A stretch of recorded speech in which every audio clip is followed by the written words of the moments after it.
Salut tout le monde, avant de commencer l'épisode, je veux vous informer d'un petit changement à l'horaire. Normalement, aujourd'hui, ce serait l'épisode exclusif pour les abonnés Patreon, mais je tiens absolument à ce que vous puissiez entendre et découvrir mon invité d'aujourd'hui. Donc, l'épisode est gratuit et la semaine prochaine, ce sera l'épisode exclusif pour les abonnés Patreon. Bonne écoute!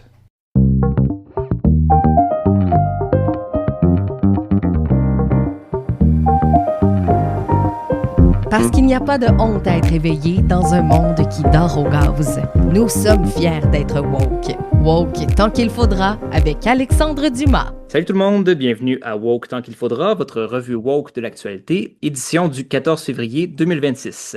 Cette semaine, j'ai le plaisir de recevoir une de mes belles découvertes de 2025. Les masculinistes la détestent, les péquistes la détestent, ceux qui aiment frapper sur les plus petits la détestent, mais les gens en colère contre les riches et puissants l'adorent. Coralie Laperrière, bonjour. Bonjour, j'adore cette présentation, merci. Donc, Coralie, tu es humoriste, militante féministe, entre autres. Tu co-animes le balado Les Farouches avec Emna Achour, balado que vous présentez comme écoféministe. Est-ce que tu peux nous expliquer ce qu'est l'écoféminisme? L'écoféminisme, c'est vraiment de réaliser que, entre autres, je dis écoféministe parce que je veux pas le même féministe que Martine Biron.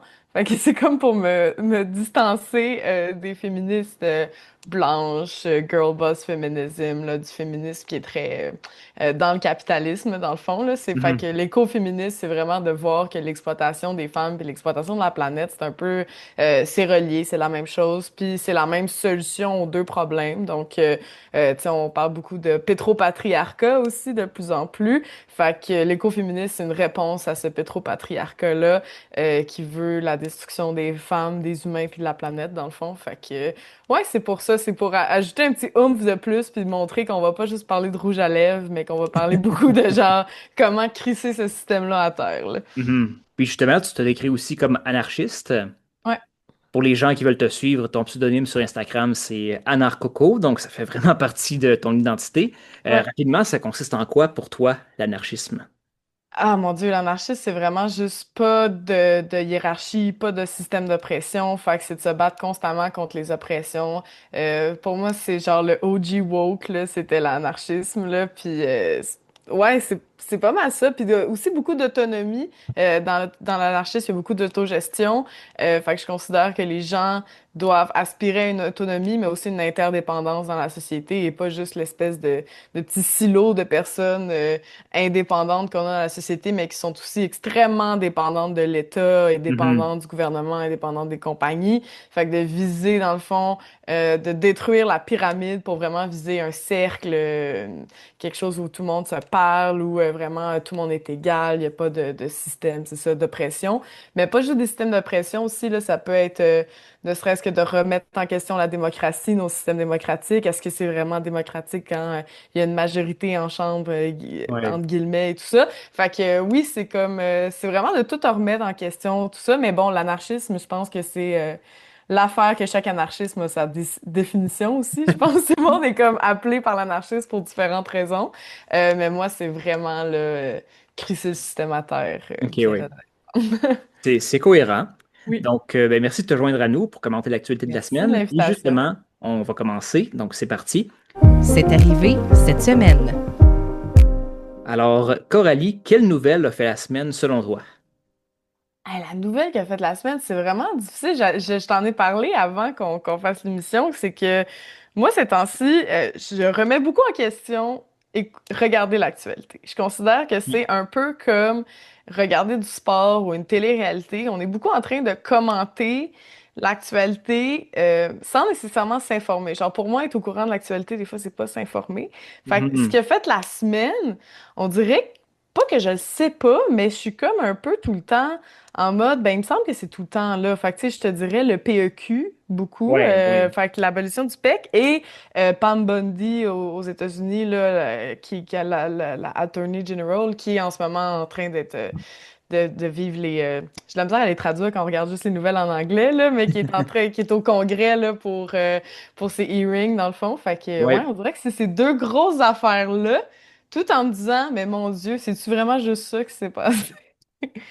Mais si on prend par exemple l'abolition du PEC. Ouais, Donc, ça, c'est quelque chose que je trouve extraordinaire, en fait, parce que il y a tellement peu de personnes, finalement, qui sont en faveur de ce qui se passe. Et pourtant, on a l'impression qu'on se dirige vers ça, puis qu'on n'a absolument aucun pouvoir pour l'empêcher, alors qu'il me semble qu'il y a un vent de résistance qui est extrêmement fort, là, autant du côté de la société civile avec les manifestations, les maires qui protestent, toutes les associations. Puis pourtant, alors ça illustre tellement bien à quel point est-ce qu'on a abandonné le pouvoir entre les mains des gens qui nous gouvernent.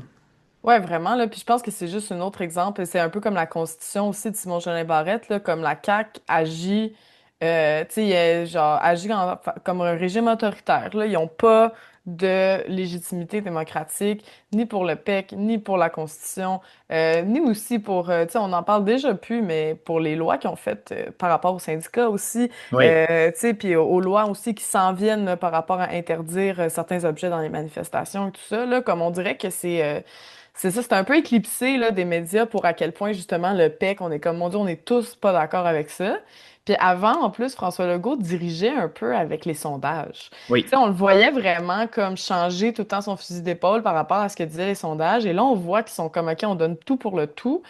Euh, Puis il n'y a aucun appui de Roberge Dupec, même Christine Fréchette, que lui appuie à la chefferie de la CAQ et pour une période transitoire et pour une clause grand-père du PEC.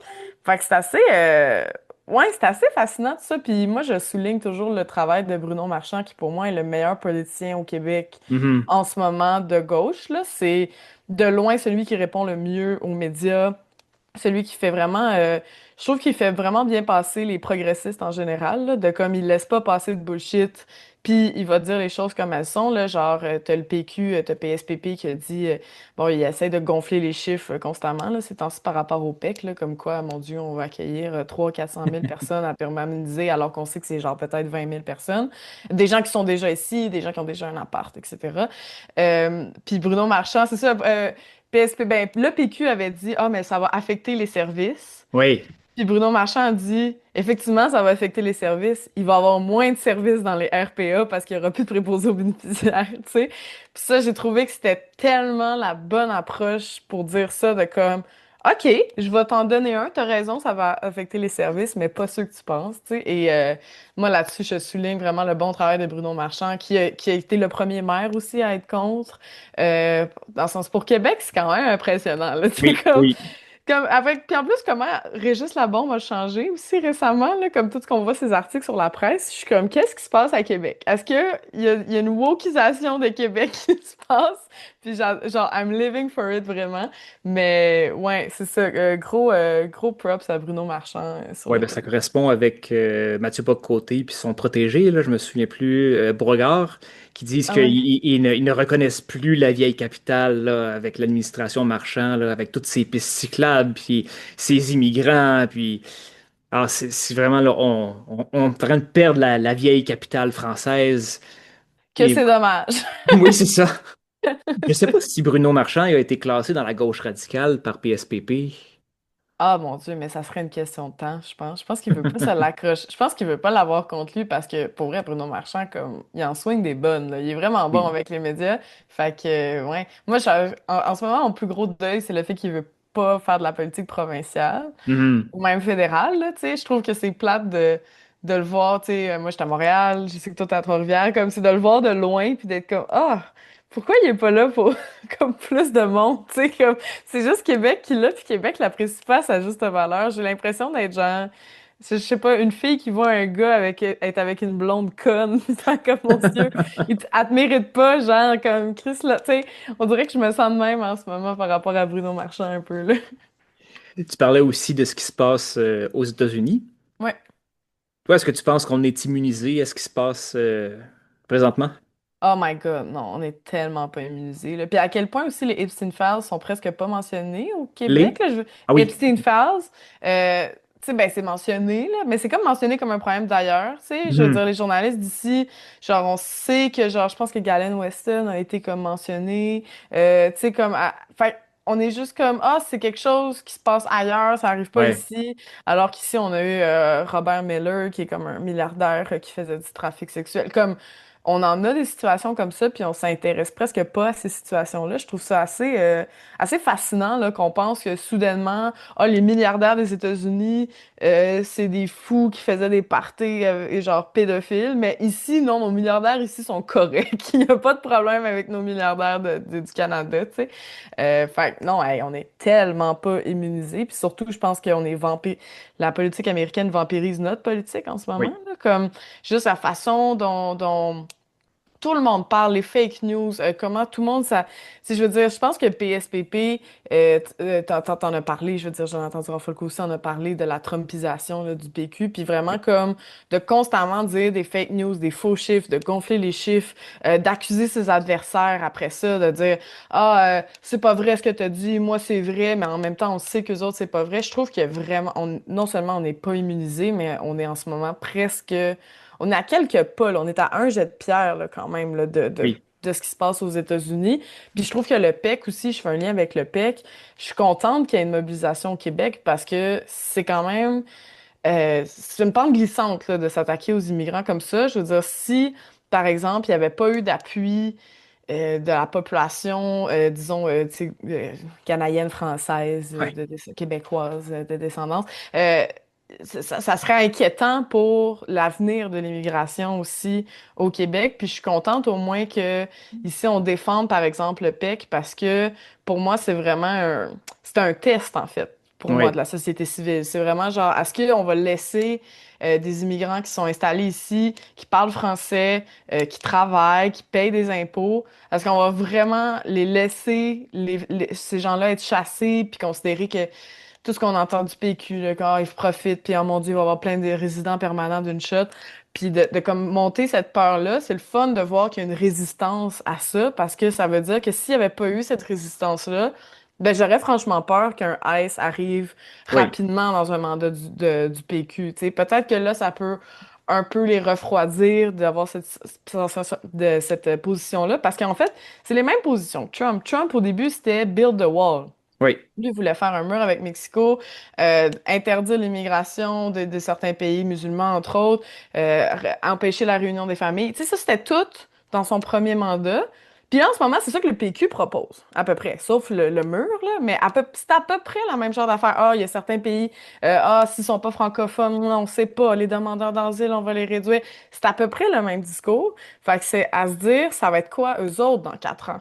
Ou même Oui. dans 2 ans, tout est en train de s'accélérer. Fait que je trouve ça vraiment cool que c'est ça, il y a une résistance. Pour moi, en tout cas, elle est pas suffisante, là. Je pense aussi qu'il va vraiment falloir se dire comme, tu sais, qu'est-ce qu'on va faire après avoir mis les petits cœurs bleus? Est-ce qu'on va les Oui. laisser, ces gens-là, prendre l'avion puis s'en aller alors qu'ils sont ici? Est-ce que tu sais, il y a pas beaucoup tu sais, les villes, je sais que les villes n'ont pas les mêmes pouvoirs ici qu'aux États-Unis, mais ça serait le fun d'entendre un Bruno Marchand ou une Soraya parler de villes sanctuaires. Qu'est-ce qu'on peut donner comme carte? Denis Coderre en avait parlé dans le temps. Fait que, qu'est-ce qu'on peut offrir au service des immigrants qui sont ici puis qu'on veut pas les voir s'en aller aussi? Tu sais, je pense aussi qu'il va falloir que tout le monde, on monte le ton puis qu'on arrête de se dire, ah, ils vont finir par nous écouter, la CAQ, parce qu'elle nous écoute pas. Puis là, en ce moment, moi, j'en reviens pas que je pense à prendre ma carte de la CAQ juste pour voter pour Christine Fréchette. Ça m'horripile, mais je suis comme, je peux pas croire. Après ça, je pense qu'elle a des bonnes chances de gagner. Elle a plus d'appui que Bernard Drinville. Oui. Mais je peux pas croire que j'y pense. Puis en même temps, même si Fréchette est élu, puis qu'il a fait OK, on fait une clause grand-père, qu'est-ce qui va arriver quand le PQ va arriver au pouvoir? Est-ce que ils vont redétruire le PEC? En tout cas, toutes ces questions-là qui sont en suspens sont vraiment inquiétantes, là. Oui, mais en même temps, comme tu dis, le fait qu'il y ait de la résistance, c'est encourageant. Puis moi, ce que j'en ai parlé la semaine dernière, mais ce que je trouve particulièrement encourageant, c'est que la résistance, c'est pas seulement à Montréal. Mhm. On aurait pu s'attendre à ça, là, qu'il y ait une résistance extrêmement forte là, sur l'île, puis qu'ailleurs au Québec, on soit au mieux indifférent ou au pire complètement du côté de Roberge du Parti québécois. Mais non, moi, si tu m'avais dit il y a un an là, que la résistance, on la verrait à la Côte-Nord, puis en Gaspésie, puis au Saguenay, je pense honnêtement que je l'aurais pas cru. Ah Mais c'est ce qui ouais. se passe en ce moment, puis ça, c'est magnifique. Ah oui, puis tu sais, moi, je fais beaucoup de shows à travers le Québec, puis je finis par, tu sais, surtout des groupes communautaires. Fait que, tu sais, comme Mhm. c'est souvent des gens qui sont impliqués. Bon, ça sera pas ce sera pas une surprise pour personne. Sûrement les gens qui écoutent ton podcast aussi. C'est genre, les gens qui sont impliqués dans le communautaire sont impliqués dans leur société civile, puis c'est les mêmes 14 personnes, tu sais. Puis, de ce que j'entends, en tout cas, quand je me promène hors de Montréal, c'est vraiment à quel point les immigrants sont voulus là, en région Oui, de plus en plus là, parce que les gens s'en vont, il manque d'infirmières, il manque de personnes, je veux dire, des mines, des scieries, comme tout ça, il manque de plus en plus, même les jobs québécoises, canadiennes, françaises, il manque tellement de main-d'œuvre que ça prend plus d'immigration. Puis aussi, c'est con, mais ce qui est plate aussi, c'est l'immigration qui font des jobs pas le fun, genre des jobs de service à, tu sais, de restauration rapide ou de ménage dans les hôpitaux, qui sont tout pas à des fait. jobs que le monde ils veulent faire. Mais ça fait en sorte que Chris, le Tim Hortons, il reste ouvert, puis que l'hôpital elle reste ouvert, puis que tel étage reste ouvert parce qu'on accueille ces immigrants-là. Fait que ce qui est le fun, c'est qu'au moins, tu sais, visiblement, les gens ils finissent par remarquer ça parce qu'ils le voient bien, là, juste les. Tu sais, Bruno Marchand, que je disais, les RPA. Moi, ma grand-mère est à Québec. Euh, c'est pas une famille très ouverte d'esprit avant, mais maintenant, son frère est en RPA, ben, en maison des aînés, en fait. Puis là, OK. elle voit que Hmm. c'est pas des personnes blanches. Là, elle voit, elle est comme, oh wow, il y a plein d'accents. Ah, il y a quelqu'un qui vient de la Côte d'Ivoire. Ah, puis là, elle en parle. Puis elle est comme, ah, ils sont gentils. Puis tu sais, comme là, elle a plus de contact avec l'immigration. Ouais. Puis elle voit bien qu'ils sont en train de travailler, qu'ils sont en train de prendre soin de nos aînés. Puis son discours a pas mal changé. Puis je pense que c'était comme un peu un classique là, qu'on disait depuis longtemps, même à Montréal, de comme c'est juste parce que vous les connaissez pas. Vous êtes contre l'immigration parce que vous voyez pas d'immigration. Mais Mhm. une fois que l'immigration est en région, elle fait partie du décor parce qu'ils ont des jobs normaux, puis ils sont là à l'hôpital et tout ça. Ben là, les gens sont comme ah, Chris, c'est pas si pire que ça finalement. Puis Ouais. oui, pour les défendre finalement. Puis là, ça change toute l'ambiance. Puis je pense que ça, le PQ puis la droite a peur de ça parce que c'était le fun, là, attiser la peur des immigrants quand les gens Mhm. avaient pas contact avec l'immigration. Là, plus ils ont contact avec l'immigration, plus ils réalisent que c'est le fun des immigrants puis qu'il n'y a pas de problème avec les immigrants. Puis là, ça change tout leur discours. Puis c'est pour ça que le PQ est en train de dire, ah, ça va faire 300 000 personnes de plus. On peut pas accueillir ça. Alors que c'est pas vrai. Ouais. Je le vois tous les jours ici. Moi, je suis à Trois-Rivières. J'ai une résidence pour personnes âgées à côté de chez moi. Puis honnêtement, je vois vraiment pas beaucoup de préposés qui ont le teint pâle, là. Ben non, vraiment pas, là. Puis en plus, c'est quand même aussi au niveau international, ça, je trouve ça plate que les médias, des fois, en parlent pas de. Je veux dire, on a créé des crises là, dans Oui. d'autres pays, là, en prenant, puis tu sais, pas juste nous, mais tous les pays occidentaux qui font du recrutement, entre autres depuis la COVID, là, au niveau des personnels de la santé. On a créé des crises ailleurs dans le monde pour prendre ces immigrants-là, puis après ça, on veut les retourner chez eux. C'est absurde qu'on réalise pas que c'est du vol, tu sais. Moi, je trouve ça fou qu'on n'en parle pas aussi de. La chose que je trouve qu'on parle pas assez dans les médias, c'est à quel point, quand ils payent des impôts, les immigrants ici, ils payent des impôts sur ils payent du chômage, puis ils payent la retraite. Puis après ça, ils n'ont même pas accès à ça. Mais Ouais. prendre l'argent de quelqu'un et de pas lui donner des services après, c'est du vol. Je comprends pas pourquoi c'est pas ça qu'on entend collectivement, que Québec solidaire le rappelle pas, que même Bruno Marchand, que j'arrête pas de le pitcher les faire, le rappelle pas, c'est du vol. On vole des êtres humains pour notre profit à nous. C'est inconcevable de laisser passer ça. Puis c'est même pas juste une question humanitaire, puis c'est même pas juste une question économique parce qu'on en a besoin pour l'économie. C'est vraiment une question de c'est quoi comme peuple si tu accueilles des gens, que tu crées des crises chez ces personnes-là, puis qu'après ça, tu les voles. Oui. Puis moi, je dirais, au-delà des crises qu'on crée, on va dans plein de pays pour aller chercher des médecins, des ingénieurs, des gens super spécialisés. On les prend à ces pays-là. C'est tous des gens qui pourront pas travailler dans leur pays d'origine. Mais ceux qui auraient profité des services de ces personnes-là, on n'en veut surtout pas ici, là. C'est Restez ça. dans vos pays qui sont privés de tous ces génies qu'on est allé chercher. Exact, ouais, c'est l'exode des cerveaux. Puis il y a aussi, je vois de plus en plus, tu sais, je pense que c'est vraiment quelque chose qu'il faut ramener aussi. Tu sais, tous les animaux migrent. Nous Oui. sommes des animaux. On a toujours migré pour la survie depuis la nuit des temps. Les frontières, c'est relativement nouveau, là, comme elles existent en ce moment, c'est relativement nouveau dans l'humanité. Puis c'est comme ridicule de pas remettre ça en question. Puis là, c'est mon côté anarchiste qui parle, là. Mais les frontières, même quand on est dans un contexte de crise climatique, dans un contexte de conflit armé mondial qui vont augmenter aussi, Oui. on peut pas considérer les frontières comme, on dirait comme quelque chose de sérieux.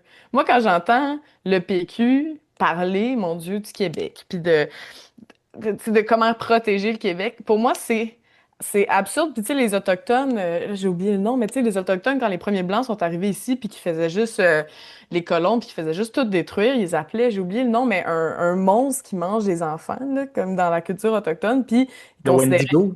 ouais, genre, ouais, le Wendigo, puis ils étaient comme, Chris, ils sont atteints de ça, clairement, ces gens-là, parce qu'ils arrêtent pas de consommer, puis ils ont pas besoin de tout ça, puis ils sont pas capables de prendre soin de la terre, puis que c'est comme un peu absurde, on a l'air d'être tous des malades mentaux, tu sais. Puis moi, pour Ouais. moi, quand PSPP parle du Québec comme étant son petite affaire à lui, pour moi, c'est vraiment un enfant qui veut pas partager le bac à sable, là. C'est vraiment ça qui se passe. Fait que de juste pas remettre ça en question, puis de considérer que, ah, c'est nouveau le Canada, là, 1867, c'est hier. Puis comment on peut considérer que c'est à nous autres, puis qu'il y a personne qui peut rentrer? C'est en tout cas, alors que si jamais il arrive des gros feux de forêt, des gros cataclysmes climatiques au Canada, puis que les gens vont fuir, après ça, ça va arriver partout. Fait que je sais pas les gens vont fuir où, mais on va vouloir que les gens nous accueillent ailleurs. Fait que pourquoi on fait pas la même chose ici?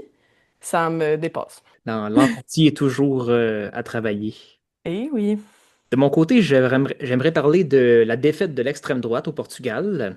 Je parle toujours des victoires de l'extrême droite. Je me suis dit qu'il faudrait bien mentionner quand elle perd aussi. C'était les élections présidentielles au Portugal dimanche dernier. Le président du Portugal, qui n'est pas comme le président américain ou le président français, là, c'est un rôle qui est beaucoup plus honorifique. Le gouvernement portugais, c'est ce qu'on appelle un système semi-présidentiel. Donc, je dirais que le président du Portugal, c'est un peu comme le gouverneur général du Canada, à la différence qu'il coûte beaucoup moins cher à l'État. Euh, Techniquement, c'est lui qui nomme le premier ministre, mais en réalité, c'est généralement le chef du parti le plus important au Parlement. Techniquement, c'est lui qui promulgue les lois, mais en réalité, il fait juste signer les lois qui ont été adoptées au Parlement ou les décrets du gouvernement. Techniquement, il y a un veto sur toutes les lois, mais en pratique, le veto est utilisé seulement quand il y a une loi qui est inconstitutionnelle. Bref, c'est un rôle qui est plus symbolique qu'autre chose. Mais la différence, c'est que, étant donné que le président du Portugal est élu par l'ensemble de la population plutôt que simplement nommé par le roi comme le gouverneur général, il y a un pouvoir de parole qui est beaucoup plus grand et qui utilise pour influencer les politiques. L'ancien président, Marcelo Rebelo de Sousa, centre-droit, était notamment transphobe, contre l'aide médicale à mourir, contre la gestation pour autrui. Il a entre autres utilisé son veto pour retarder l'adoption de lois qui vont dans ce sens-là. Donc, ça avait quand même une certaine importance, là, ce qui se passait. C'est le candidat du Parti socialiste, Antonio José Seguro, qui a été élu contre le candidat d'extrême droite, André Ventura. C'est pas une victoire de la gauche, disons-le. Le Parti socialiste, je me perds complètement dans les étiquettes de partis européens. Le Parti socialiste, c'est un parti de centre-gauche. Dans ma tête, le socialisme, c'était plutôt Ouais. à gauche. Mais non, comme le Parti socialiste français, le Parti socialiste portugais a de socialiste que le nom. En réalité, c'est un parti qu'on dit keynésianiste, donc c'est le capitalisme avec une certaine intervention de l'État. Donc, le Parti socialiste est en fait un parti social-démocrate et le Parti social-démocrate portugais est en réalité un parti de centre-droit. OK. Donc, les étiquettes ne veulent pas dire grand-chose là-bas. Ouais, c'est la fenêtre d'Overton solide, hein, qui est passée à droite. Même que le président Seguro est présenté comme un socialiste modéré. Donc, est-ce que ça veut dire modéré au sens du socialisme ou modéré dans le sens du Parti socialiste qui est déjà modéré? Bon, c'est un peu compliqué, on n'ira pas trop profondément là-dedans. Mais bref, de l'autre côté, on a André Ventura du parti Chega, qui signifie assez. Donc, déjà, ça donne le ton. André Ventura, qui est considéré comme le Éric Zemmour du Portugal. Oui. Euh, Parce que c'est une personnalité médiatique qui s'est fait connaître beaucoup avec son discours là, ouvertement xénophobe, islamophobe, transphobe, misogyne. Il a été beaucoup comparé à Donald Trump, à Jair Bolsonaro. C'est une comparaison qui accède parce qu'il avoue qu'ils partagent leurs idées. Puis là, quand on dit idées, ça veut dire immigrant égale criminel et musulman égale terroriste. Euh, mais il y a une partie de sa rhétorique avec laquelle on est assez familier ici, c'est-à-dire que dès qu'il est question de racisme au Portugal, Ventura joue les vierges offensées, puis il s'enveloppe dans le drapeau. Parce que dire que il y a du racisme au Portugal, ça veut dire que les Portugais sont racistes, et ça, c'est un affront pour la nation. C'est un discours qu'on a quand même vu assez souvent au Québec. Mhm. Monsieur Ventura aime aussi dénoncer les groupes de l'extrême gauche, extrême gauche là, entre guillemets, là, les présenter comme les ennemis de la nation. Ça aussi, on connaît ça un peu au Québec. Il s'est présenté aux élections en 2021, il est arrivé troisième avec 11,9% des votes. La dernière fois, il n'y avait même pas de compétition. Là, le centre droit avait gagné avec 61% des votes au premier tour. En deuxième place, c'était Anna Gomez, la indépendante, qui avait eu 13% des votes. Cette année, ça a été beaucoup plus serré au premier tour. Seguro, le socialiste, a obtenu 31% contre 23,5% pour Ventura. Au deuxième tour, Seguro a eu plus du double des votes de Ventura. Ça a été 67 à 32. Pratiquement tous les candidats et la candidate ont donné leur appui à Seguro, y compris le candidat de centre droit, Luis Marquez Mendes. Le libéral n'a pas appuyé Seguro, mais il a recommandé de ne pas voter pour Ventura, ce qui revient un peu au même. Puis ça, c'est quand même intéressant parce que traditionnellement, le centre droit ont plutôt tendance à appuyer la droite pour faire barrage Mhm. à la gauche. Ouais. Alors que dans ce cas-ci, tout le monde s'est uni pour faire barrage à l'extrême droite. Ouais, ça fait vraiment les néolibéraux comme McCartney, tu sais, réalisent que oh, il y a peut-être qu'il faut pas être du bord des fascistes finalement. Peut-être que ça va nous mettre dans la merde. C'est quand même pas une forte mobilisation de la part du peuple. C'est un Mais taux de non. participation de 52% au premier tour. C'est vraiment pas beaucoup. Puis c'est pas parce que la présidentielle, c'est pas parce que le président n'a pas si grand pouvoir. Là, au législatif, le taux de participation, ça se tourne autour de 55 à 60%. Donc, pas une si forte mobilisation. Le Portugal, c'est pas un pays qui est très religieux. Ils sont catholiques de la même façon que nous, on est catholiques au Québec. Mais on pourrait croire que Dieu a voulu s'en mêler parce que l'élection a eu lieu pendant la tempête Christine, une tempête sans précédent au Portugal qui a tué 14 personnes, qui en a blessé un millier, qui a fait 4 milliards d'euros en dommages et qui a laissé 1 million de foyers sans électricité. C'est sûr que dans une situation comme ça, le candidat qui te dit que les changements climatiques, ça n'existe pas, puis c'est une invention des woke pour détruire l'économie, bon, il s'est peut-être pas donné les moyens de la victoire. Wow. Je suis un petit peu ambivalent par rapport aux résultats parce que, bon, j'ai envie d'applaudir le fait que les différents partis, même la droite, se sont ralliés autour de ces groupes pour faire barrage à l'extrême droite. Mais en même temps, faire barrage à l'extrême droite en élisant le centre, c'est mettre un plaster sur une plaie ouverte. Mhm. Je comprends tout à fait la volonté d'empêcher le pire, là. J'aurais sûrement voté pour Kamala Harris pour pas avoir Trump. Ouais, J'aurais sûrement voté pour Emmanuel Macron pour pas avoir Marine Le Pen. Mais ça reste que c'est le centre qui pave le chemin de l'extrême droite. 100%. C'est les politiques de centre qui permettent la misère économique, qui profitent après euh, aux extrêmes. Puis souvent le centre qui permet les discours haineux qui finissent par embrigader une bonne partie de la population. Donc, la défaite de l'extrême droite, euh, c'est bien, mais c'est pas. Ça n'empêche pas que si on réforme pas vraiment la société, on fait juste retarder la catastrophe. 100%, puis souvent la droite, peu importe, tu sais, dès qu'ils sont au centre droit, sont vraiment plus faciles à se plier devant les dictateurs aussi, Oui, puis devant... En fait, tu sais, tu sais, puis là, j'avais pas suivi full au Portugal, mais si je compare au Canada, moi, j'ai été surprise quand même que Mark Carney, au Forum mondial, a quand même été assez contre Trump, là, pas oui. particulièrement sévère, mais tu sais, j'étais comme, ah, j'étais sûre qu'on allait devenir la Biélorussie, tu sais, comme de juste être un État qui fait juste aider le plus gros État, puis faire comme, ah, OK, tant que tu me fais pas mal, je te supporte. J'ai été quand même un Oui. peu surprise de ça après ça. On n'est pas en train de être contre lui non plus, là. C'est quand même en train de juste diminuer réduire les méfaits que lui nous fait. Mais, ouais, c'est non seulement pas un blocage, mais c'est ça, là. C'est comme mettre un petit... C'est comme le gardien de sécurité à l'entrée des festivals. Comme, il sert pas à grand-chose. Il est comme, ah, il est pas supposé laisser passer des gens armés, mais on s'entend qu'il y a genre 17 ans, puis que si jamais quelqu'un fait juste décider de passer, il va le laisser passer. Pour Ouais. moi, ça revient à ça, là, le centre droit, là. Oui, puis on peut dire que Carney, c'est sûrement le premier ministre du Canada, en tout cas, dans les libéraux, le plus à droite qu'on a eu depuis Ben longtemps. oui. Ben oui, mais Carney, c'est Stephen Harper avec un meilleur sourire, là. Ouais, Avec du meilleur PR, là. ouais, Tu puis sais, il coupe on, partout. on peut dire moins chrétien.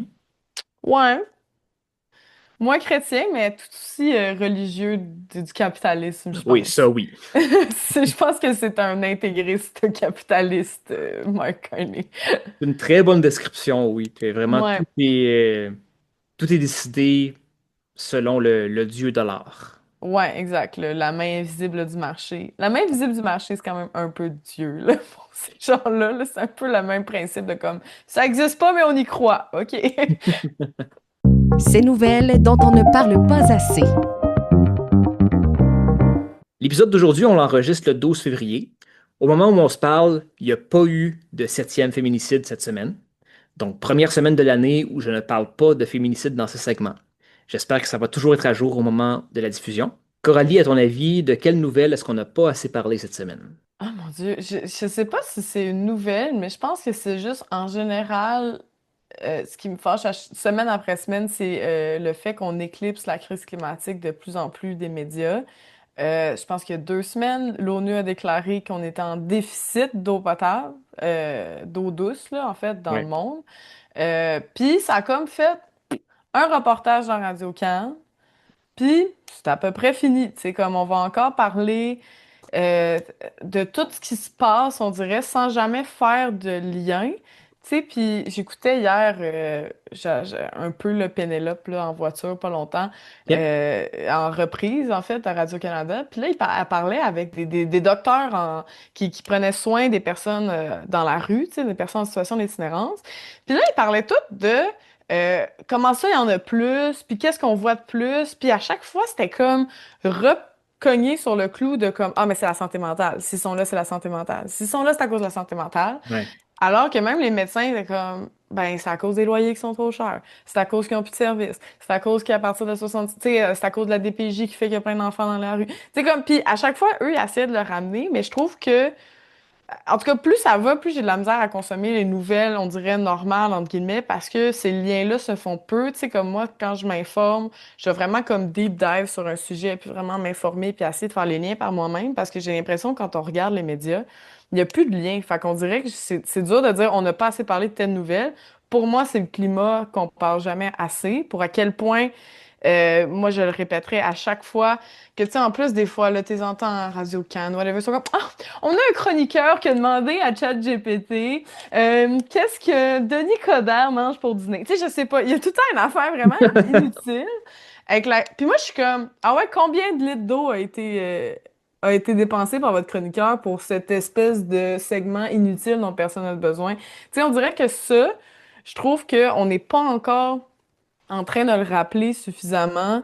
C'est juste ces liens-là, ils sont inexistants en ce moment dans la structure. Puis j'ai goût de dire qu'une nouvelle qu'on n'a pas assez parlé, mais on en a parlé beaucoup, c'est la chronique d'Élisabeth Lemay Ouais. qui a été retirée des réseaux sociaux de Radio-Canada qui ont vraiment comme cédé aux bullies de droite qui lui ont envoyé plein de choses, puis elle se fait envoyer des menaces de mort, etc. Moi, je suis comme, qu'est-ce qu'on attend? Moi, d'un diffuseur public, je pense que la conversation devrait être pas juste c'est qui les voit puis comment ils gèrent les bullies, mais est-ce qu'ils peuvent aider les gens qui reçoivent de la haine? Est-ce qu'il y aurait pas, tu sais, si tu, tu sais, est-ce qu'il y a pas une personne qui pourrait, on pourrait commencer à penser à, ah, ok, hey, t'as reçu plein de hate à cause de nous autres, on est désolé. Voici une personne qui peut s'occuper de tes réseaux sociaux pendant une semaine Hmm. pour t'enlever des menaces de mort de tes réseaux sociaux. Par exemple, je sais pas. Mais je trouve qu'on n'est pas on est souvent en mode, on n'est jamais en mode solution par rapport à ces sujets-là. Tu sais, comme on est comme, bon, ben, la droite, puis là, c'est-tu plate pour Elisabeth? Puis après ça, il y a pas de solution à faire de, OK, mais qu'est-ce qu'on fait avec toute cette droite-là Ouais. qui, c'est cette haine-là aussi, aussi, il y en a eu que c'est des menaces. Je pense qu'Elisabeth est allée à la police, je pense qu'elle a écrit sur les réseaux sociaux. Mais comme d'habitude, la police va être comme, ah, c'est les réseaux sociaux, c'est Internet, on peut rien faire. Fait que de plus en plus, je trouve que c'est ça, puis ça, je trouve que tout est relié, là, je passe du coq à l'âne, mais c'est aussi parce que je trouve que tout est relié, c'est qu'on Oui, n'est jamais en mode solution, c'est on vrai. n'est jamais en mode faire des liens. Puis même à gauche, je trouve que c'est un de nos problèmes, c'est que on s'insurge beaucoup, puis c'est vrai, mais je pense qu'il faut aussi exiger des solutions que nous-mêmes on met en place aussi, puis qu'est-ce qu'on demande à Radio-Canada? Est-ce que toute la gauche va arrêter d'aller à Radio-Canada, faire des chroniques parce qu'on peut recevoir un backlash, ou c'est pas un bon moment de demander, par exemple, à Radio-Canada d'avoir un filet pour ses chroniqueurs, chroniqueuses?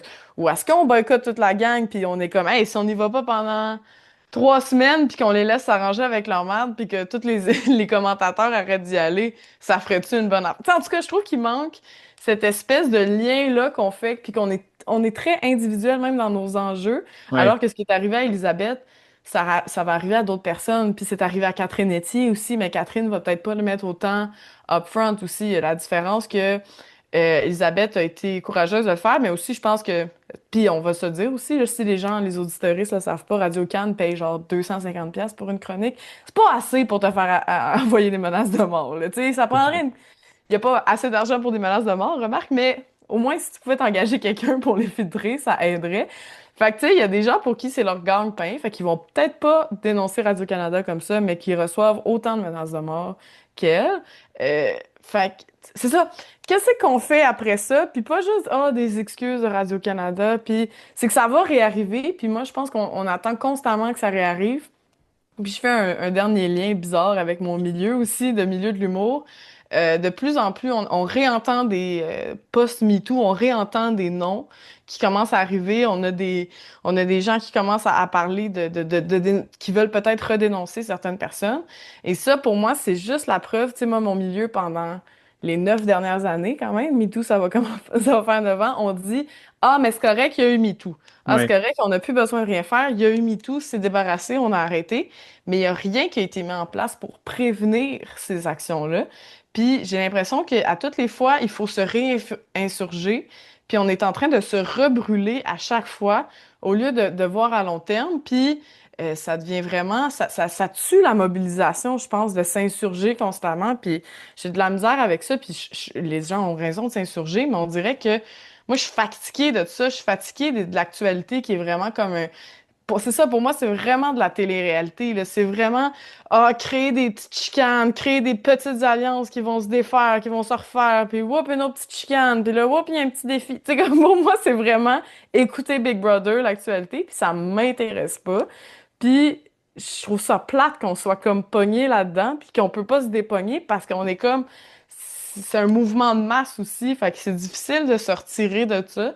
Mais j'ai vraiment hâte qu'on sortir de ça pour finir par tisser les fils ensemble puis de voir comment qu'on va s'en sortir sans se laisser prendre dans ce rouleau compresseur des médias, là. Ouais. Il y a beaucoup de choses à dire sur tout ce que tu viens de dire. Oui, j'en ai dit beaucoup, mais c'est parce que pour moi, il y a tout le temps des liens partout.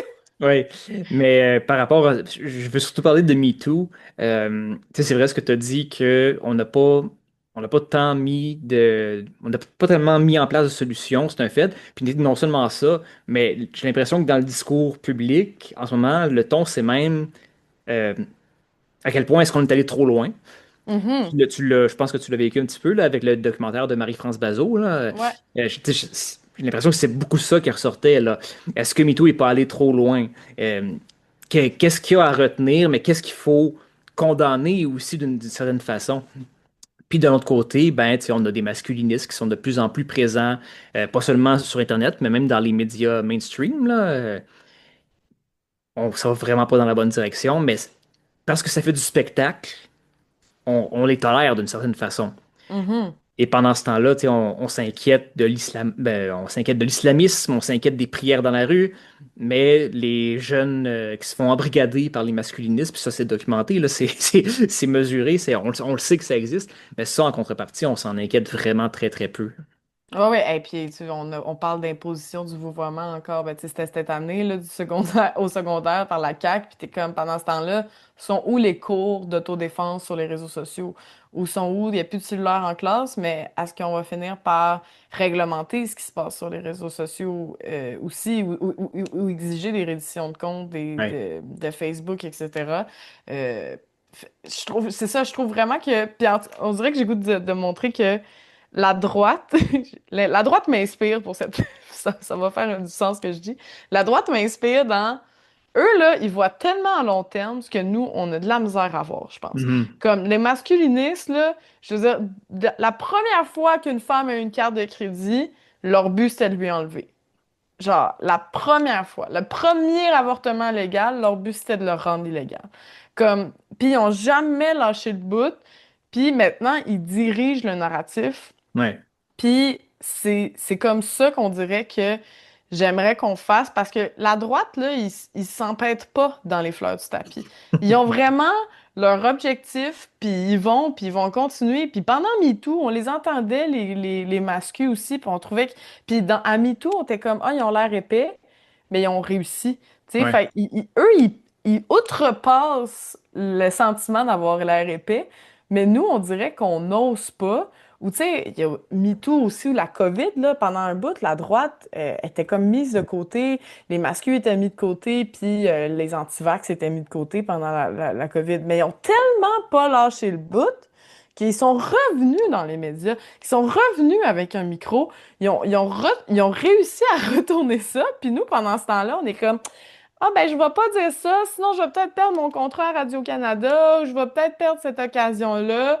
Puis des fois, on dirait que j'ai goût qu'on fasse comme eux autres, puis qu'on perde des opportunités à court terme pour qu'à long terme, on puisse montrer qu'on avait raison, parce que Mhm.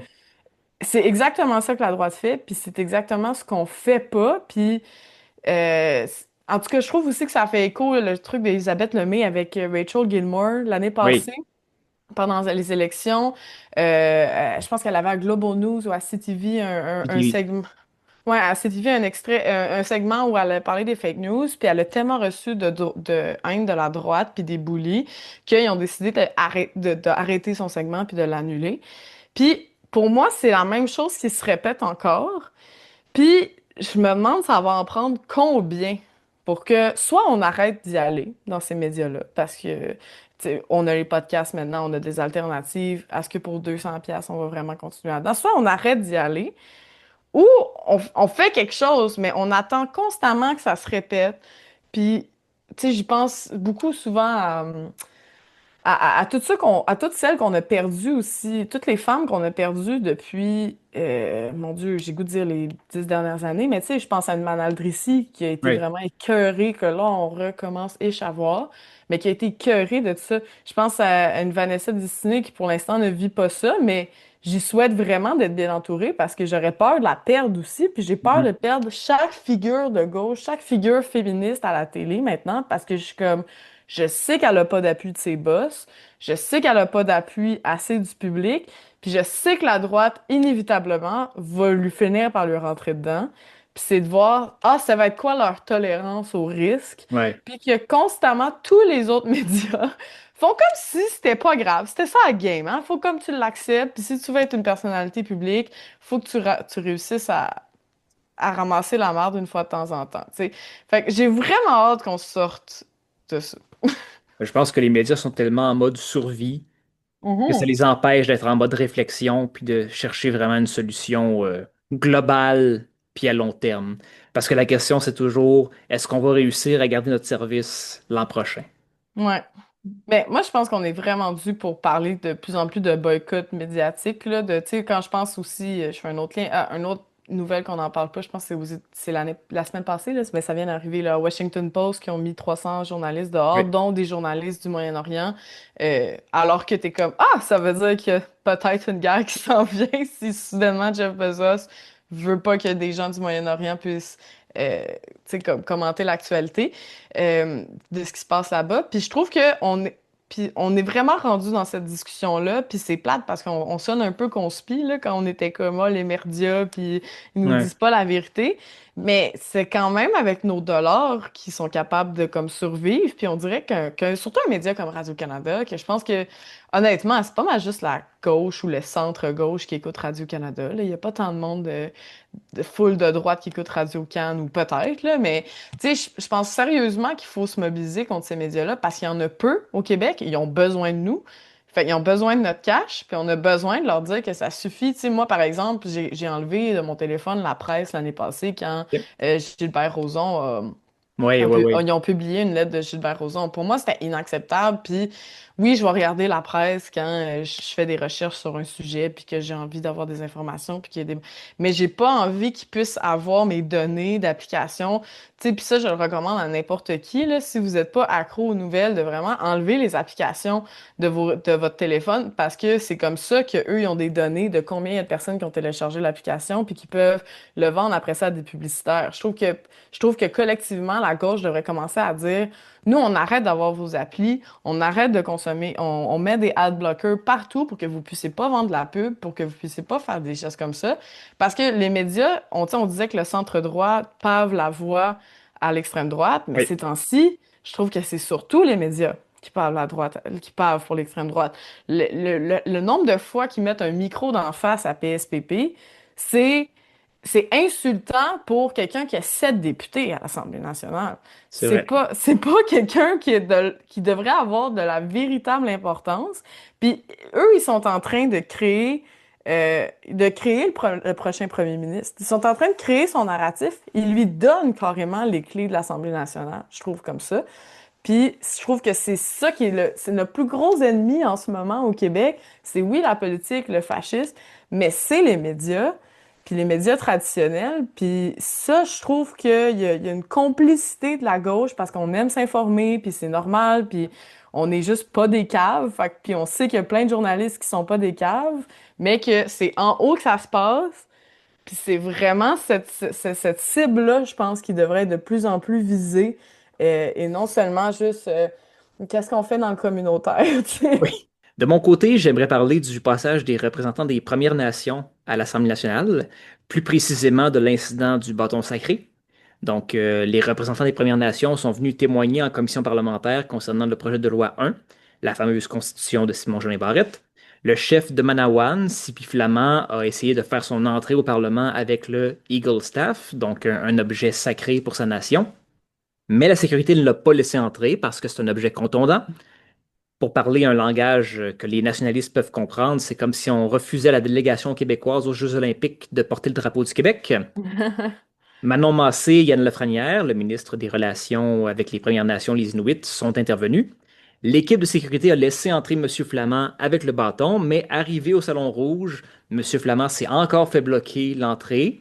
Francis Véropol, le chef de l'Assemblée des Premières Nations du Québec et du Labrador, a fait remarquer l'incohérence en pointant l'énorme masse que porte le sergent d'armes, qui pourrait clairement servir d'arme à une personne mal intentionnée. Mais l'équipe des communications de l'Assemblée nationale a répondu que c'est une question de sécurité. La masse fait partie du protocole, donc deux objets protocolaires, mais il y en a un qui fait partie du vrai protocole, celui que les Blancs ont décidé entre eux. Mention spéciale au ministre Yann Lafrenière qui s'est expliqué en disant que les règlements de l'Assemblée nationale sont hors de notre contrôle. Je ne sais pas s'il parlait du gouvernement ou des parlementaires, mais dans les deux cas, il me semble que les règlements, ça devrait se négocier. Pourquoi je dis que ça représente bien l'esprit de la Constitution de Simon-Jolin Barrette et les relations du gouvernement du Québec avec les Premières Nations, c'est qu'on a créé des institutions par le haut, sans consulter, et après, on a demandé à tout le monde de s'y conformer. Et symboliquement, consciemment ou inconsciemment, on exclut les personnes qui n'ont pas été consultées. Les représentants des Premières Nations ont déclaré que la Constitution de Simon-Jolin Barrette, c'est un document colonial, ne serait-ce que par l'effacement des peuples autochtones, qui ne sont pas reconnus ni mentionnés dans le document. J'ai entendu la commentatrice Antonine Iaccarini répondre que c'est la Constitution de la nation québécoise, donc c'est normal qu'elle ne parle pas des Premières Nations. À ça, je répondrais, mais qui est régi par la Constitution? et qui fait partie de la nation québécoise. S'il faut comprendre que ça exclut les nations autochtones, ben, est-ce qu'il faut comprendre que ça exclut aussi les immigrants temporaires? Est-ce que ça exclut la minorité historique anglophone? Est-ce que c'est volontaire l'adhésion à la nation québécoise? Parce que si c'est la CAQ qui définit les règles et les critères, ça m'enlève un peu le goût d'en faire partie. Bref, j'ai jamais été enthousiaste à l'idée du projet de constitution, mais j'ai l'impression qu'on découvre chaque jour des nouvelles raisons d'être contre. Ah oui, ben il arrête pas mon Dieu, de nous donner des raisons d'être contre, je pense, que ce soit les Autochtones, les femmes, je veux dire, en fait, honnêtement, je me demande comment il est arrivé avec ça. C'est une vraie question que je suis comme, lui s'est levé un matin, il était genre, ouais, Constitution du Québec, c'est une bonne idée. Comme, vraiment, tu sais, quand on voit la Trump, Mark Carney, tu sais, je peux comprendre des lois pour passer des pipelines. Je peux comprendre des lois économiques. Mais ça, je comprends legit pas l'intérêt, à part d'exclure. L'idée en tant que telle d'une constitution québécoise, elle n'est pas mauvaise. Pendant Oui, oui, longtemps, ça oui. a été la Charte québécoise des droits et libertés qui jouait un peu ce rôle-là. Mais si tu veux faire une constitution nationale, mais tu ne l'écris pas toute seule dans ton bureau en C'est disant ça. à toutes les personnes qui viennent te faire des suggestions, non, c'est ce C'est que vous dites, c'est mauvais, c'est pas compatible avec ce que moi je veux faire. Ben Donc, c'est ça, c'est un projet rassembleur. Tu sais, moi, j'aime bien l'idée de l'Assemblée constituante de Québec solidaire, là, de dire comme, OK, tout le oui. monde au Québec, on va tous se consulter, puis on va tous arriver avec quelque chose. Mais de pas le faire de pas partager, c'est... Puis ça, ce qui est fascinant aussi, c'est que le PQ, euh, tu sais, le PQ a critiqué l'Assemblée constituante de Québec en disant, ben voyons, on peut pas se mettre à tout checker les points de la Constitution ensemble, ça va être Ben oui. ben trop long. Mais t'es comme, mais tu veux faire quoi d'abord?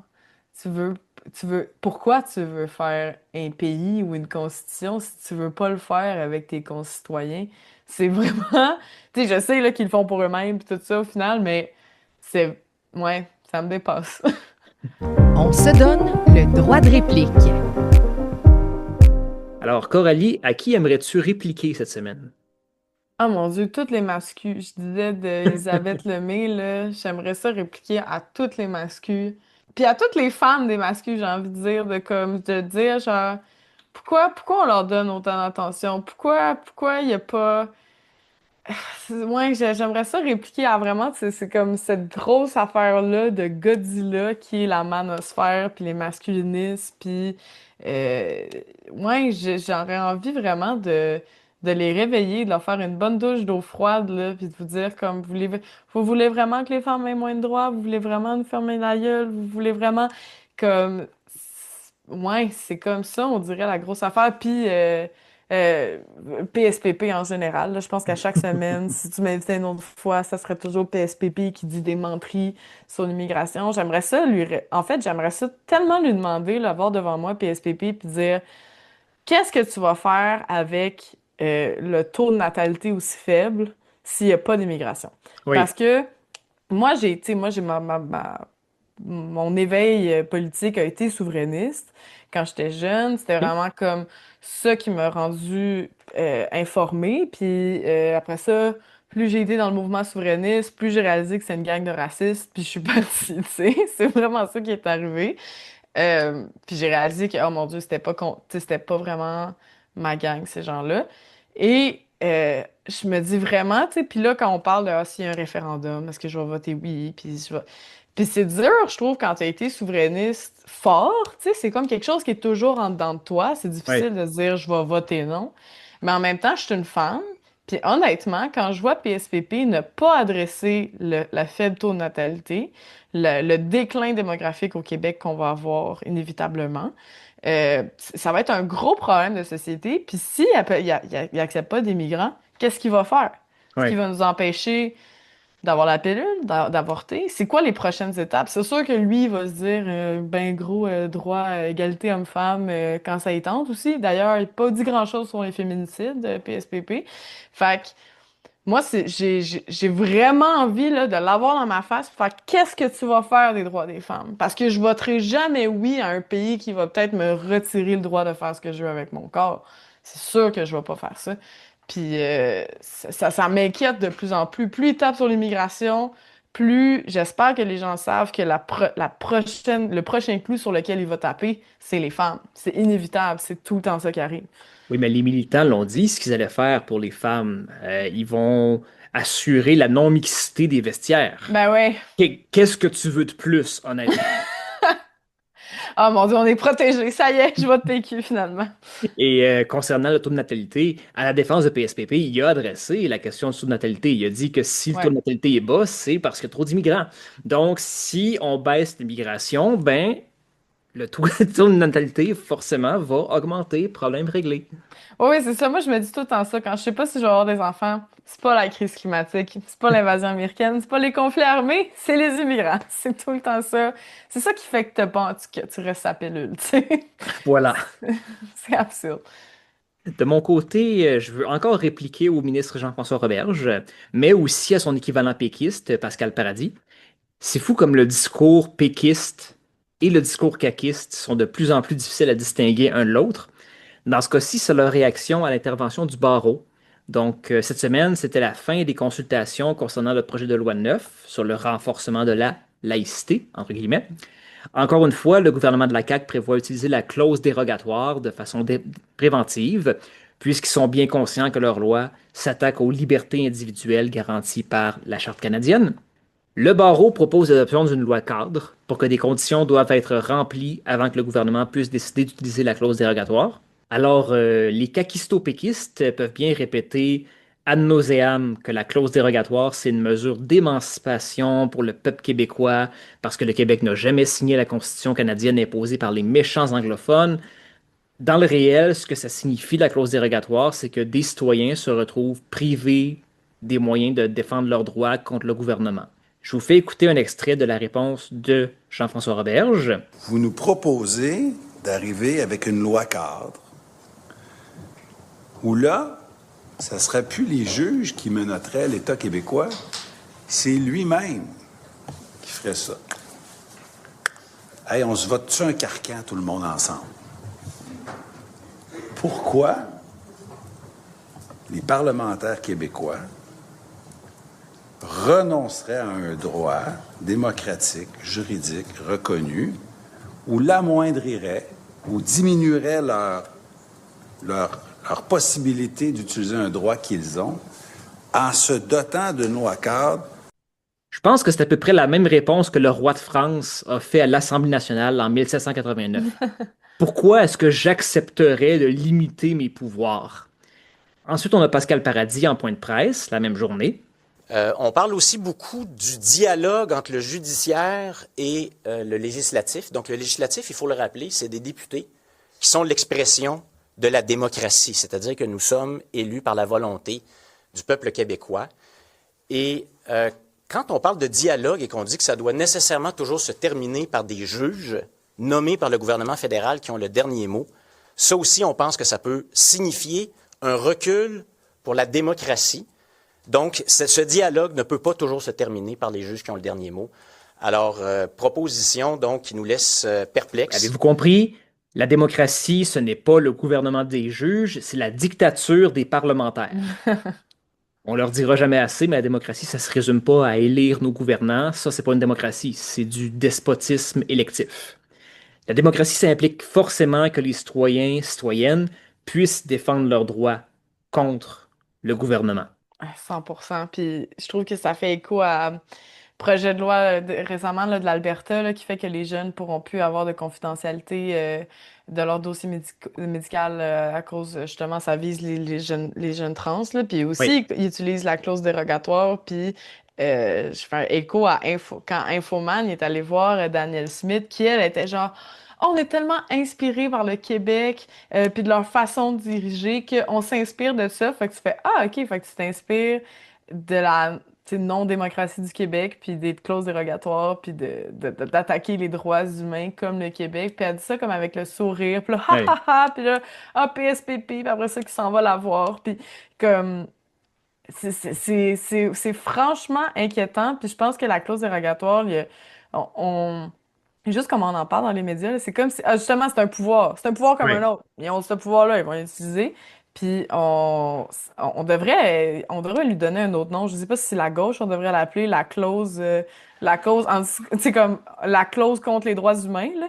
Mais tu sais, à la base, elle est là pour quand le gouvernement fédéral fait quelque chose d'anticonstitutionnel, puis qu'on veut le bloquer, puis que c'est trop autoritaire. Puis jamais, c'est presque jamais utilisé dans une situation comme ça. C'est toujours utilisé pour enfreindre les droits humains. Puis ouais, on dirait que peut-être qu'il faudrait y trouver un autre branding. Moi, je nous lance ça, là. Faut y trouver un autre branding quand on parle de la clause dérogatoire, parce que là, ça a l'air quasiment cute. Ouais, j'ai entendu Roberge qui appelle ça, lui, la clause de la souveraineté parlementaire. Ah! Question de donner l'impression que c'est David contre Goliath, là. Ouais, ben justement, c'est ça, ils font ça. Fait qu'il faudrait vraiment, comme nous aussi, faire ça, parce que la droite sont vraiment bons pour avoir du bon PR là-dessus. Oui. Nous, on a la Charte québécoise des droits et libertés, mais les caquistes et les péquistes nous ont montré qu'ils s'essuient avec. On se souvient qu'en 2019, les deux partis se sont entendus pour amender la Charte québécoise pour permettre l'adoption de la loi 21.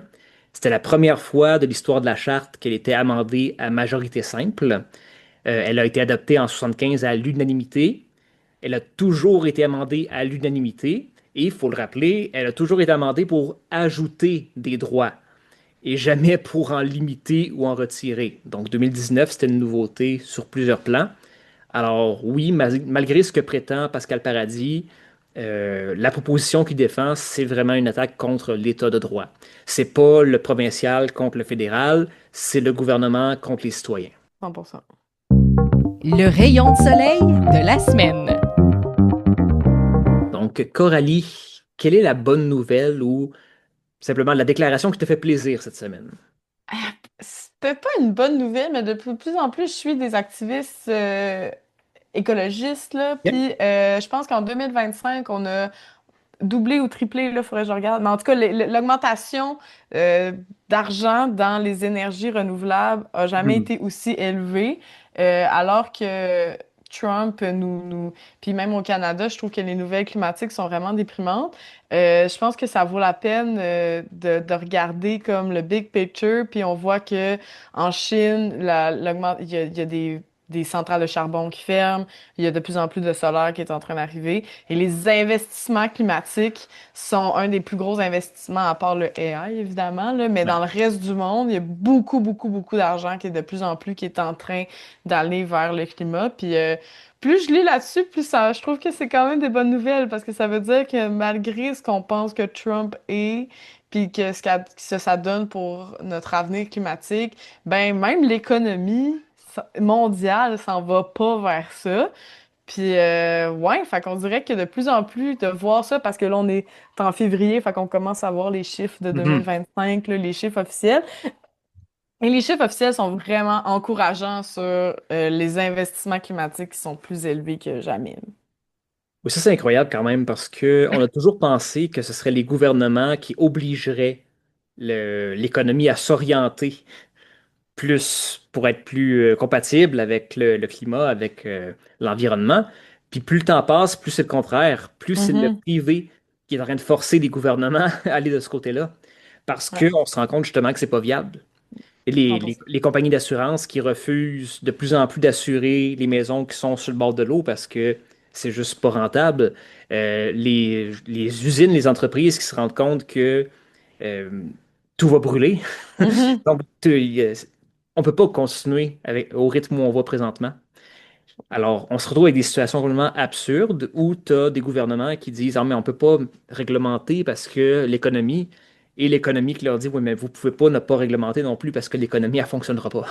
Exact. Puis de plus en plus aussi, la science évolue aussi, là, comme je pense que ça aussi avec Trump, on l'oublie, qu'à un moment donné, on a l'impression que la science est à l'arrêt, mais non. Puis il y a de plus en plus de technologies. Puis la Chine aussi va être vraiment la pionnière, là, probablement là-dedans. On a des nouvelles technologies de batterie qui s'en viennent. On a Oui. comme un tas de nouvelles d'éco-énergétiques aussi, là, un tas de nouvelles, les nouveaux appareils qui vont venir aussi, là, tout ce qui s'en vient sur le marché, qui est peut-être pas nécessairement là en ce moment, est vraiment en train de switcher au niveau mondial. Puis ça, c'est un peu grâce à l'Europe, là, on va leur donner. Là. Il y a Oui. tellement eu de lois qui ont été faites avant, en fait, là, même avant les montées de l'extrême droite. Puis heureusement, ça découle de ces lois-là. Mais que même l'économie réalise que c'est ça qu'il faut faire. Puis je trouve que c'est important aussi personnellement, où on investit notre argent. Tu sais, moi, personnellement, les seuls investissements que j'ai, c'est dans l'énergie renouvelable pour ces raisons-là. Puis ce qui est encourageant, c'est que ça monte. Ça Oui. monte plus que d'autres énergies parce que, ben, c'est ça l'avenir de la planète aussi. Puis, ouais, je trouve ça comme encourageant. Puis qu'il y a un dialogue qui continue malgré que les gouvernements vont en droite. Il y a une espèce de balle de ping-pong qui se fait encore entre les citoyens et les grosses compagnies aussi. Là, revalorisation aussi, ça commence à être de plus en plus mis même dans les grosses compagnies, commencent à y penser plus parce que là, il y a des plus grosses charges par rapport même à la consigne au Québec. Là, on s'entend, là, la consigne au Québec, la CAQ, c'était pas révolutionnaire, mais ça fait en sorte qu'ils doivent tout revoir leur système aussi comme ça. Fait que, ouais, je trouve ça comme encourageant que, bon, on s'en va pas dans le mur, là, on s'en va Mhm. encore 100% dans le mur, mais on n'est pas à l'arrêt, malgré C'est ce qu'on vrai. pense. Puis si on pense aux fameux oléoducs que M. Poilievre, Mme Smith essayent de nous vendre, mais on se rend compte que ça existera, ça arrivera jamais. Mais non. Parce qu'il n'y a personne qui a envie d'investir là-dedans. Exact, puis c'est comme le troisième lien aussi, là. Ça, c'est encourageant de faire. Tu sais, moi, depuis 2018, je suis comme ça arrivera jamais, ce lien-là. Puis ça va jamais arriver. C'est ça le pire, c'est qu'ils nous vendent des projets qui étaient comme, il y a personne qui veut mettre de l'argent là-dedans, buddy. Là, c'est impossible que ça voit le jour, tu sais. Puis c'est vrai pour les pipelines, c'est vrai pour GNL Québec aussi, là, comme François Legault a un peu dit qu'il voulait remettre ça en place. Il y a personne qui veut ça. De plus en plus aussi, tu sais, ça aussi, là, je disais la Chine là, pour les panneaux solaires, mais de plus en plus aussi le Pakistan puis l'Inde, qu'ils veulent pas être complètement dépendants Oui. des importations aussi. Ça aussi, ça va changer la game, là, comme le fait que les conflits mondiaux augmentent. Puis la meilleure solution pour se préparer pour ces pays-là, c'est une espèce de protectionnisme, mais aussi un protectionnisme énergétique, puis Oui. de décentraliser l'énergie par rapport à l'énergie solaire, que tu peux pas enlever le soleil quelque part. Ça va vraiment changer la face du monde aussi, je pense, puis qu'il y a il commence à avoir de plus en plus d'intérêt là-dessus, là, mais sur justement le pétrofascisme de Trump, ou même l'espèce de, j'ai goût de dire, le pétro amical de Carney, de comme, oh, on va être encore chill avec le pétrole, c'est que pour répliquer à ça, c'est l'écoféministe, comme je disais, mais c'est vraiment le solaire aussi, l'énergie solaire, les énergies décentralisées qui sont la solution directe à ces problèmes-là. Oui. Puis, je pense que de plus en plus, on le voit, puis ne serait-ce que même au Québec, là, on a hydroélectricité, puis on est padé. Mais si on a demain matin une guerre avec les États-Unis, la première chose qu'ils vont viser, c'est les centrales électriques. Il y en a quoi? Trois, quatre au Québec? Je veux dire, tu bloques ça, tu bloques l'électricité pour le Québec au grand complet, puis un peu d'Ontario, puis un peu de New York, puis tout ça, tu sais. Puis c'est ultra facile à pogner comme tactique militaire, tu sais. Oui. Fait que je pense aussi que même nous, ça peut nous inspirer éventuellement de voir ce que les autres pays sont en train de faire, puis de réaliser que nous aussi, les gros projets de centrales, les centrales hydroélectriques, je pense que tous ces gros projets-là immenses sont derrière nous. De toute façon, on n'a pas la main-d'œuvre pour le faire de façon complètement juste réaliste. Parfait. Puis que cette décentralisation-là, c'est notre meilleur outil vers contre le fascisme, puis aussi vers même n'importe quel gouvernement centralisé au Québec ou au Mhm. Canada. Parce que une fois que on est plus interdépendant, puis là, ça c'est mon anarchiste qui parle, mais plus on est autonome au niveau de l'électricité puis décentralisé, moins ils ont de pouvoir sur nous. Puis il faut pas oublier que, tu sais, quand on pense par exemple à l'Ukraine ou même ce qui se passe en Iran en ce moment, l'électricité puis l'Internet, là, c'est le plus gros contrôle des gouvernements qui ont sur nous. On est Oui. dépendant à fuck de ça. Oui. Puis on a bien beau vouloir être tu sais, cool puis penser que non. Si on se défait pas de ça, on garde nos menottes envers l'État puis envers les grosses entreprises. Fait que, ouais, il y a vraiment quelque chose d'encourageant de voir que ça se peut que ça fasse autrement, puis que je les vois, les activistes à travers le monde, il y a aussi un regain là, d'énergie, de comme, le plan est plus clair maintenant pour comment faire face à la crise qu'il l'a jamais été. Il y a une plus grosse convergence des luttes aussi, ça, je trouve ça cool en tant que Mhm. militante. Je le vois autour de moi. Ne serait-ce que tu as parlé des Autochtones tantôt. J'ai jamais entendu autant parler des Autochtones que peut-être dans les 2 dernières années où C'est vrai. là, on n'a plus envie de faire les choses contre eux. On n'a pas envie de recoloniser personne. On a envie de comme faire les projets avec eux. Puis je pense que c'est la solution à tout ce qui se passe en ce moment. Fait que je trouve ça cool que c'est ça, malgré que ça va de plus en plus mal, on est de plus en plus consciente de comment l'affronter. Puis ouais, ça va être mon rayon de soleil de la semaine. C'est très bien. Puis parlant de pétrofascisme de Trump, moi, mon soleil de la semaine, c'est une éclipse. Le Mexique envoie des vivres à Cuba Mhm. malgré les menaces du gros bébé de la Maison-Blanche. Donc, ben, je rappelle la situation. Cuba dépend depuis presque toujours des livraisons de pétrole du Venezuela. Depuis le coup d'État de l'armée américaine en janvier, le pétrole vénézuélien ne se rend plus à Cuba. Résultat, c'est la crise sur l'île, des pannes d'électricité presque quotidiennes, plein de touristes québécois qui ne peuvent plus aller à Cuba.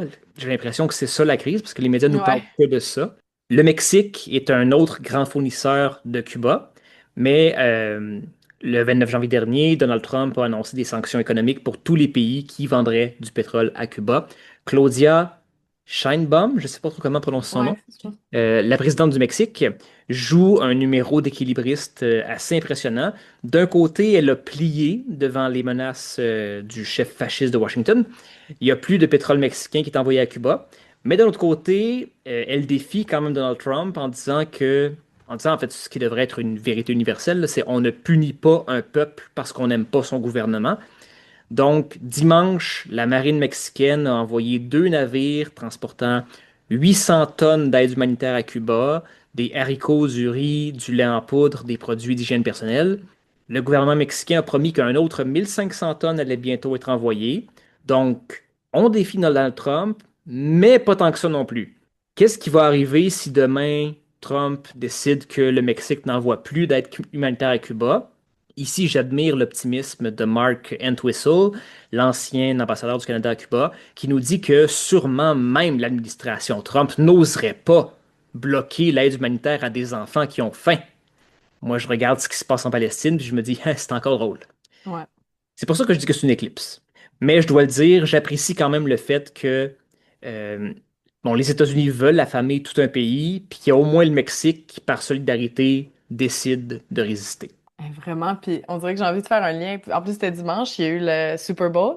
Oui, Puis notre beau Bad Bunny a fait sa chanson El Apagón qui veut dire panne de courant carrément avec en dénonçant avec justement on voyait des pylônes électriques puis des travailleuses genre se faire électrocuter puis tout ça parce que ça a été un gros problème post-ouragan. Mais justement Puerto Rico pour arrêter que ça fasse ça à chaque fois ont investi massivement dans l'énergie solaire, puis ont décentralisé leur énergie pour arrêter d'être dépendants aux États-Unis, puis malheureusement, ils sont encore un peu, mais il n'y a ouais. jamais eu autant aussi d'investissements solaires depuis 2017, depuis le dernier gros ouragan où il y a eu des pannes de courant OK? incroyables. Puis ils sont en train de tranquillement défaire, ben pas défaire le circuit électrique au complet, mais de plus en plus de décentraliser parce qu'ils réalisent que ben ils sont sensibles au changement climatique, ça va réarriver, puis qu'on pourra pas nécessairement faire l'électricité comme avant. Fait que c'est pas cool pour Cuba, mais j'ai l'impression que ça nous montre aussi, tu sais, le fait que là, ils ont mis plein de systèmes en place, là, les télétravail, semaine de 4 jours, moins de déplacements. Puis là, tu fais, Oui. oh, est-ce que leur obligation de couper le pétrole va montrer à quel point on est capable de rapidement sortir du pétrole?